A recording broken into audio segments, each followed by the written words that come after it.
এই অঙ্ক ছাড়া পরীক্ষায় ত্রৈরাসিক পদ্ধতির কোনো অঙ্কই পড়বে না। গাইডেন্স সাপোর্ট ম্যাথ এডুকেশন ক্লাসে অষ্টম শ্রেণীর সমস্ত ছাত্রছাত্রীদের স্বাগত জানিয়ে শুরু করছি আজকের অঙ্কের ক্লাস। আজকের আমি তোমাদের যে চারটে অঙ্ক শেখাবো, এই চারটে অঙ্ক পরীক্ষার জন্য ভীষণ ভীষণ ইম্পর্টেন্ট। ত্রৈরাসিক পদ্ধতির যে অঙ্কগুলো পরীক্ষাতে আসে তার মধ্যে এই চারটি অঙ্কই ঘুরিয়ে ফিরিয়ে থাকে। সুতরাং এই যে অঙ্কগুলো ভীষণ ইম্পর্টেন্ট অঙ্ক। আর আমি একটা কথা বলবো যে অঙ্ককে কখনো মুখস্থ করতে যেও না, কারণ অঙ্ক কোনো মুখস্থ করার সাবজেক্টই নয়। অঙ্ককে বুঝতে হয়, অঙ্কের সিস্টেমকে জানতে হয়, আর অঙ্ককে বেশি বেশি করে প্র্যাকটিস করতে হয়, তবেই অঙ্কে ডেভেলপ করা যায়। আজকের ত্রৈরাসিক পদ্ধতির কোষে দেখি 10.1-এর যে অঙ্কগুলো আছে তার মধ্য থেকে এই চারটি অঙ্ক তোমাদের আমি করাবো।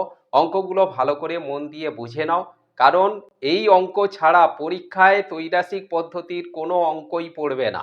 দেখো, আজকের ইম্পর্টেন্ট অঙ্কগুলোর মধ্যে কোষে দেখি 10.1-এর 3-এর দাগের অঙ্ক আমি প্রথম করাচ্ছি। বকুলতলা গ্রামে একটি পুকুর কাটতে 30 জন লোকের 15 দিন লেগেছে। যদি 25 জন লোক ওই পুকুর কাটত, তবে কতদিনে কাজ শেষ করতে পারত? ত্রৈরাসিক পদ্ধতিতে হিসাব করে লিখি। দেখো, আমাদের 3-এর দাগের অঙ্কের সমস্যাটা প্রথমে লিখব। সমস্যা, এখানে লিখব লোক, ব্র্যাকেটে লিখব জন, আর এখানে লিখব সময়, ব্র্যাকেটে লিখব দিন। দেখো, 30 জন লোকের পুকুরটা কাটতে 15 দিন সময় লেগেছে। এবার লোক যদি 25 জন হয়ে থাকে তাহলে কতদিন সময় লাগবে? যেটা ত্রৈরাসিক পদ্ধতির সিস্টেম আমরা সমস্যা বলে লিখি, সেই সমস্যাটাই এখানে লেখা হয়েছে। এবারে এই সমস্যার থেকে দেখো, 30 জন লোক একটা কাজ করতে গেলে 15 দিন সময় লাগে। সেই কাজটা যদি 25 জন লোক করতে যায়, অর্থাৎ লোক সংখ্যা যদি কমে যায়, তাহলে দিন সংখ্যা নিশ্চয়ই বাড়বে। কম লোক কাজটা করতে গেলে বেশি দিন সময় লাগবে।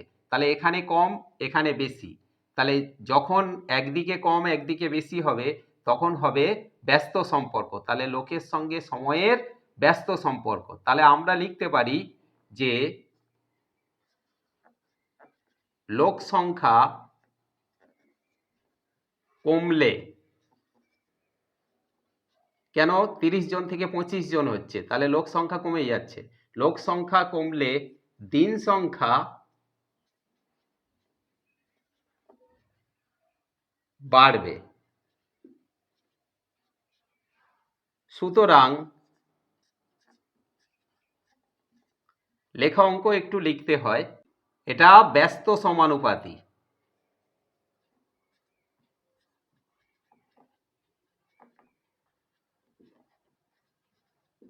এবারে লিখব সমানুপাতিটি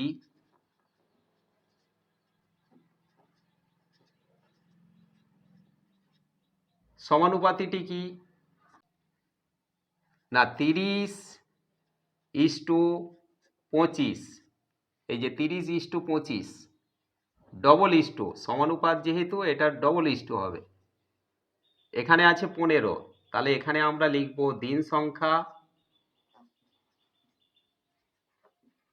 ইস্টু 15। এই যে জিজ্ঞাসা চিহ্নটা, আমরা দিন সংখ্যা ধরেছি যেহেতু দিন আছে।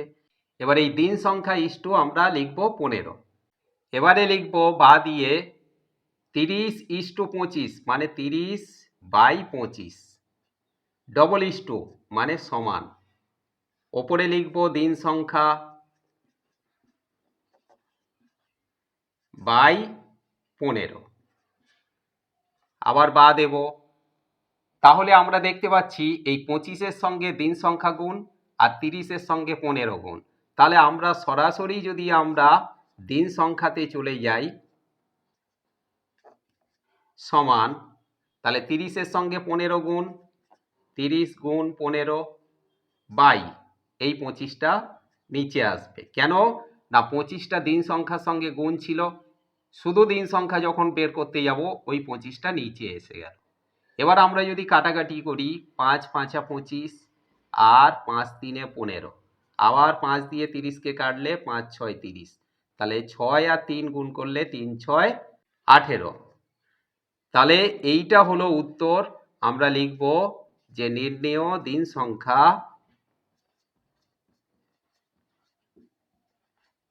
কত, না 18।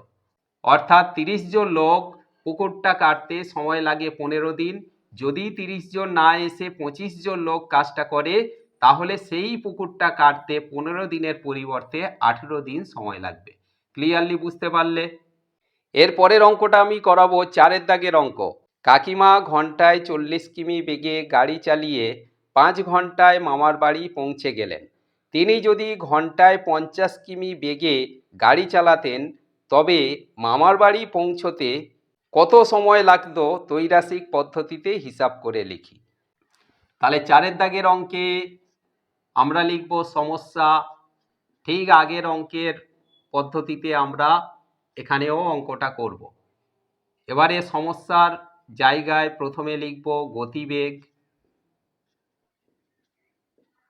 ব্র্যাকেটে কিমি, কত কিমি বেগে যাচ্ছে। আর এখানে লিখব সময়, ব্র্যাকেটে লিখব ঘন্টা, কত ঘন্টা সময় লাগছে। গতিবেগ যদি ঘন্টায় 40 কিমি হয়ে থাকে, তাহলে 5 ঘন্টা সময় লাগে। আর গতিবেগ যদি ঘন্টায় 50 কিমি হয়, তাহলে কত সময় লাগবে। এইটা হলো আমাদের সমস্যা। তাহলে স্বাভাবিকভাবে এই সমস্যা থেকে আমরা বুঝতে পারছি যে গতিবেগ যদি বাড়ে, অর্থাৎ গাড়ি যদি স্পিডে চলে, তাহলে নিশ্চয়ই কম সময় লাগবে। তাহলে 40-এর পরিবর্তে গতিবেগ 50 হয়েছে, সময় নিশ্চয়ই এখানে কম লাগবে। তাহলে এখানে লিখব গতিবেগ বাড়লে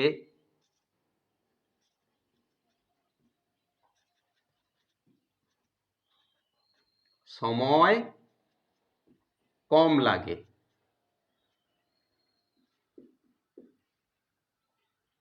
সুতরাং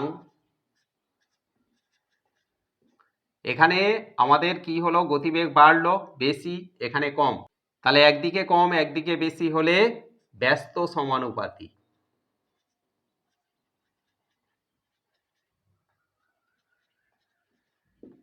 এবার আমরা সমানুপাতিটা লিখব।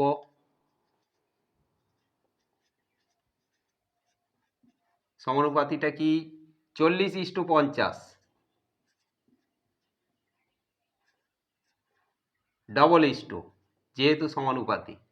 এখানে কি সময় ব্র্যাকেটে ঘন্টা, তাহলে এখানে লিখব সময় ইস্টু 5, বা 40/50, যেহেতু ইস্টু আছে। ডবল ইস্টু মানে সমান, ওপরে লিখব সময় আর নিচে লিখব 5। তাহলে আগের অঙ্কের মতো 50-এর সঙ্গে সময় গুণ আর 40-এর সঙ্গে 5 গুণ। তাহলে আমরা লিখব সময় সমান 40 গুণ 5, আর এই 50টা নিচে এলো, তাহলে 0 0 কেটে গেল, আর 5 5 কেটে গেলে এখানে কত থাকবে, না শুধু 4 থাকবে। তাহলে 4 ঘন্টা আমাদের সময় লাগবে। কখন? না কাকিমা যদি 40 কিমি গতিবেগের পরিবর্তে 50 কিমি গতিবেগে যেত, তাহলে 5 ঘন্টার পরিবর্তে 4 ঘন্টা সময় লাগতো। ক্লিয়ারলি বুঝতে পারলে আশা করি। এরপরে 5 দাগের অঙ্ক দেখো। মঙ্গলপুর গ্রামের একটি আশ্রয় শিবিরে 4000 জন লোকের 5 দিনের খাবার মজুদ ছিল। 3 দিন পরে 1000 জন লোক অন্য জায়গায় চলে গেলেন। যারা রয়ে গেলেন, অবশিষ্ট খাবারে তাদের কতদিন চলবে ত্রৈরাসিক পদ্ধতিতে হিসাব করে লিখি। তাহলে 5 দাগের অঙ্কে আমরা লিখব সমস্যা। এখানে লিখব লোক, ব্র্যাকেটে জন, আর এখানে লিখব সময়, ব্র্যাকেটে দিন। দেখো 4000 জন লোক ওই আশ্রয় শিবিরে ছিল। তারা যে খাবারটা ছিল সেই খাবারটা 9 দিন ধরে খেতে পারত। এর মধ্যে 3 দিন খাওয়া হয়ে গেছে, তাহলে আর কতদিন খেতে পারত 4000 লোক থাকলে? না 6 দিন খেতে পারত। কিন্তু এই যে 4000 লোকের মধ্যে 3 দিন পরে 1000 লোক অন্য জায়গায় চলে গেছে, অন্য আশ্রয় শিবিরে। তাহলে রয়ে গেল কতজন? 3000 জন লোক আছে। তাহলে সেই 3000 জন লোকের কতদিন খাবারটা চলবে? 4000 জন লোক যদি খাবারটা খেত তাহলে তারা 6 দিন খাবারটা খেতে পারত, কিন্তু 3000 লোক কমে গেছে, তাহলে দিন সংখ্যা নিশ্চয়ই বাড়বে। তাহলে এই সমস্যা থেকে আমরা লিখতে পারি লোক সংখ্যা কমলে দিন সংখ্যা বাড়বে। সুতরাং ব্যস্ত সমানুপাতি।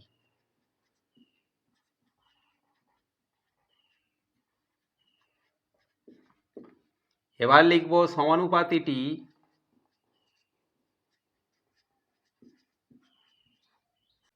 কি না 4000:3000।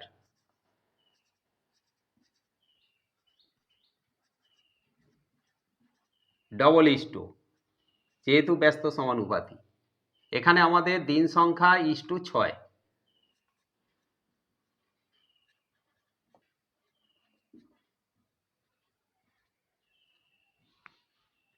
তাহলে আমরা বা দিয়ে লিখব 4000/3000 সমান দিন সংখ্যা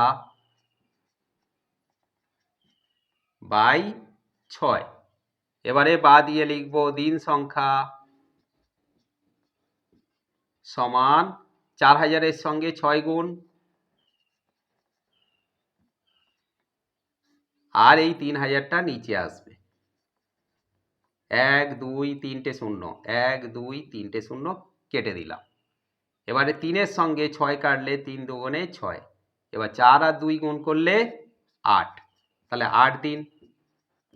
তাহলে স্বাভাবিকভাবেই আমরা দেখতে পাচ্ছি যে 4000 লোক যদি খাবারটা খেত, বাকি খাবারে তাদের আরও 6 দিন চলতো, কিন্তু যেহেতু লোক কমে গেছে সেই জায়গা থেকে বাকি খাবার তারা 8 দিন ধরে খেতে পারবে। ক্লিয়ারলি বুঝতে পারলে আশা করি। এরপরে একটা মোস্ট ইম্পর্টেন্ট অঙ্ক আছে, 6 দাগের অঙ্ক। নাসিপুর গ্রামের একটি খামারের 42 জন সদস্য 24 দিনে খামারের সমস্ত জমি চাষ করতে পারেন, কিন্তু চাষের মরশুমে 6 জন সদস্য অসুস্থ হয়ে পড়েন। খামারের সমস্ত জমি চাষ করতে অবশিষ্ট জনের কতদিন সময় লাগবে ত্রৈরাসিক পদ্ধতিতে হিসাব করে লিখি। তাহলে 6 দাগের অঙ্কে আমরা লিখব সমস্যা, এখানে লিখব সদস্য সংখ্যা,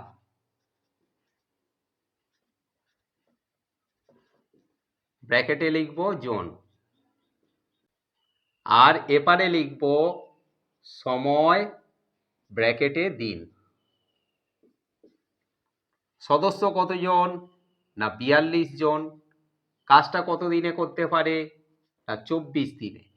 কিন্তু 42 জনের মধ্যে 6 জন সদস্য অসুস্থ হয়ে পড়ে, তাহলে রইল কতজন বা কাজ করতে পারলো কতজন? 36 জন।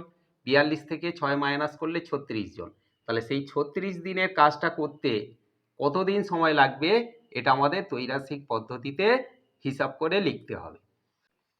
তাহলে এই সমস্যা থেকে আমরা দেখতে পাচ্ছি যে লোক সংখ্যা 42-এর পরিবর্তে 36 হয়েছে, মানে লোক সংখ্যা কমে গেছে বা সদস্য সংখ্যা কমে গেছে। তাহলে যখনই সদস্য সংখ্যা কমে গেল তখন সময়টা নিশ্চয়ই বেশি লাগবে। তাহলে আমরা লিখব সদস্য সংখ্যা কমলে সময় বাড়বে। তাহলে লিখতে পারি সুতরাং এটা ব্যস্ত সমানুপাতি।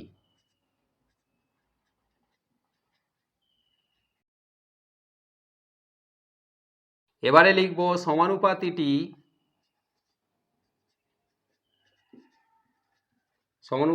কি? 42:36 ডবল ইস্টু, এখানে লিখব দিন সংখ্যা ইস্টু 24, বা 42 ইস্টু মানে 42/24 36, ডবল ইজ টু মানে সমান দিন সংখ্যা ওপরে বাই 24, আবার বা দিয়ে লিখব দিন সংখ্যা সমান 42-এর সঙ্গে 24 গুণ, তাহলে 42 গুণ 24 বাই 36। দেখো 6 দিয়ে কাটলে 6 6 36, আর 42-কে 6 দিয়ে কাটলে 6 7 42। এবার 6 24-এর সঙ্গে কাটলে 4 6 24, 4 7 28, তাহলে 28 দিন সময় লাগবে। কাজটা 42 জন সদস্য যদি করত 24 দিনে কাজটা শেষ করতে পারত, কিন্তু 6 জন অসুস্থ হয়ে পড়ায় 36 জন সদস্য কাজটা করছে, তাহলে সেই কাজটা করতে গেলে 24 দিনের পরিবর্তে 28 দিন সময় লাগবে। ক্লিয়ারলি বুঝতে পারলে আশা করি আজকের অঙ্কগুলো বুঝতে তোমাদের কোনো অসুবিধা রইল না। আর যদি কোনো সমস্যা থেকেই থাকে তাহলে অবশ্যই আমাকে কমেন্ট করে জানাবে, অঙ্কগুলো আবার বুঝিয়ে দেব, চিন্তার কোনো কারণ নেই।